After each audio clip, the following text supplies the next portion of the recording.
Good morning, all my brothers and sisters. This is Brother Charles from the Church of Xen. We have a new revelation coming up. We had a brother, and deep in Alabama, deep in the country, he was looking at this building, staring at it for hours.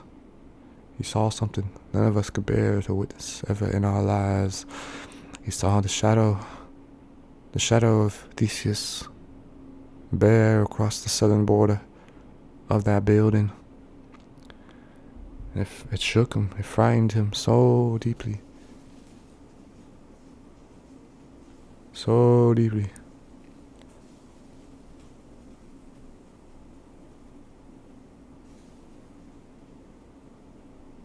He wasn't sure what to do. He wasn't sure how to act. He wasn't sure who to be. Because when that Theseus shadow came across that building, that southern face of the building, it spelled imminent doom and gloom, the apocalypse, the worst of all. And this man, brave as he could be, took a stick. He took a flag, went to the top of the building, like those at the Battle of Iwo Jima, those who conquered the moon. And he put that flag across that building, over the side of the building, Church of Xen. And he messed up the shadow. He obscured the shadow. He added some new shapes into the shadow.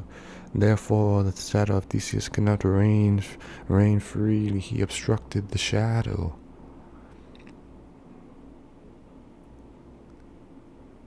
Most of us don't see the shadows in our lives. We just see the surface values of things. But if you can see the shadows, how things are working behind the scenes, what happens behind your actions, the results of your actions, then maybe we can become clearer on what we are doing here on this earth, our temporary stay on this earth.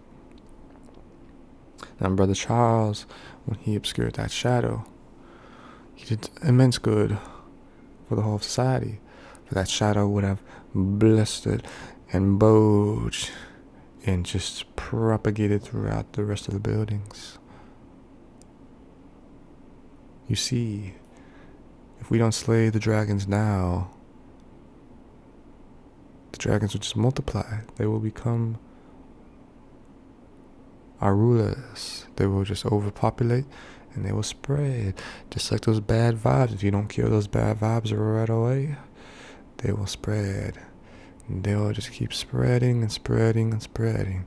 And you will never ever know what will happen.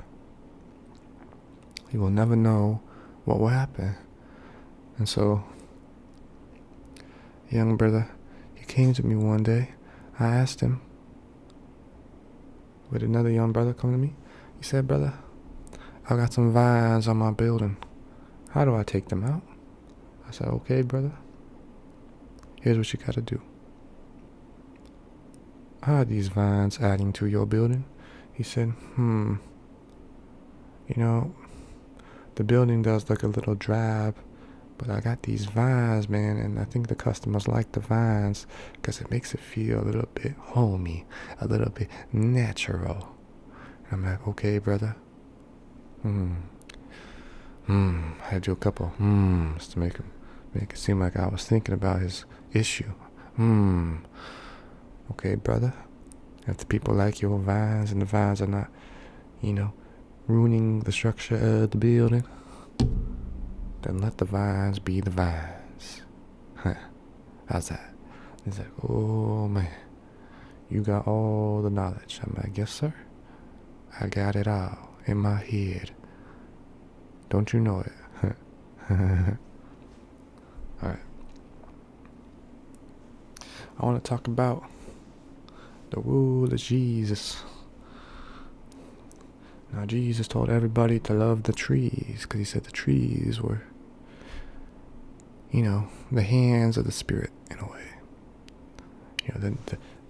The mountains too, but the trees are like the living appendages, just popping up, boom, strong, stable, all the tendrils of the branches and the leaves just poof. It's like the spirit of the world, the spirit of nature. He says to respect the spirits.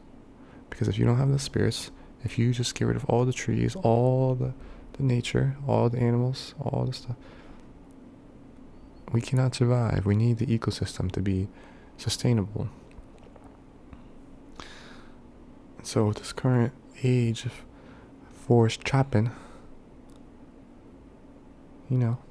chopping up all the trees, getting up all the resources, it might not be sustainable. We are spreading at a rate that I don't know if we can control. We have about 8 billion people on this earth right now. They be asking me. They always asking me. They're always asking me, what you do with the earth? I'm like, okay, the earth. Eventually we might have to populate a different planet. You got Musk trying to get to Mars. If we can get Mars going, I think that would be great for humanity. We could spread our grace throughout the world. The grace of love, the grace of acceptance, the grace of humanity. Ultimately, the grace of humanity needs to be spread. Because we have all these aliens out there who just want to kill everything. They're not even human. But we need the humans to just level it down a little bit. Just make a little more love and peace in the world. If you know what I'm saying. Because these aliens out there, bro. Have you seen these aliens? I've seen some of these aliens out there in outer space. They are some crazy motherfuckers. Have you seen them? They are some crazy motherfuckers, man. I saw one of these aliens in a dream. I was taking some LSD and some DMT at the same time. I saw one of these aliens. He had a head like a block of wood, but it was like obsidian. It was like his man was not even human. You couldn't even touch this man. He was indestructible. I'm like, oh man, that looks like the sign of the devil. This is a man who has become unman. This is an alien. This is a almost spiritual like being, but he just wants to kill. This must be a man of the devil.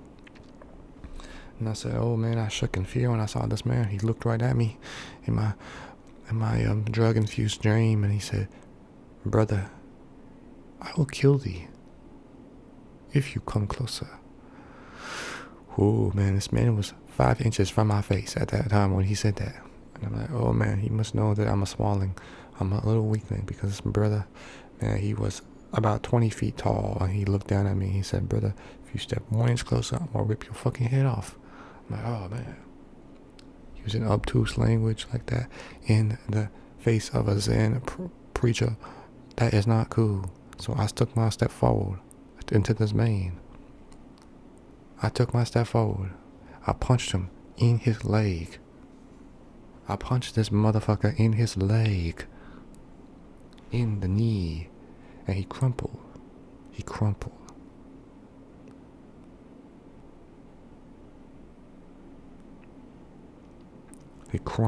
He just disintegrated. And I said, man, that is the power of Zen right there. Where you can take out a 20-foot man-child made of obsidian in one punch to the knee with the power of Zen. I said, praise the Lord. Praise the Lord. I can take out that man. I can take out any alien. And that's what we're going to do. We're going to spread humanity and wipe out all these aliens. Because these aliens, man, they're vicious. They're vicious. They're vile creatures. This is going to be manifest destiny for outer space. It's exactly what we're going to do. We're going to have manifest destiny for outer space. We're going to start some new initiatives here. We got some new initiatives coming up. We got our representative from Iowa, brother Ray Winnard. Brother Ray Winnard, man, he is a true spirit of the Lord. He's got his new initiatives coming up. We're going to have a new bill to pass for intergalactic space travel. We're going to start getting that going, man, because these aliens, man, if they come to hit us first, ooh, that's not going to be good. Before we get up in there for real, punch them in the knee a couple times, we take them out. Take them all out. No more threats. No more threats. It'll be peace and love, humanity, just what we want, just what we need, exactly what we want. So, yeah, that's what we're gonna try and do. And I think we're gonna sign off here. This is the first episode of the Church of Xen. It's a great episode. I love this. I love this episode. Great episode. My favorite episode so far.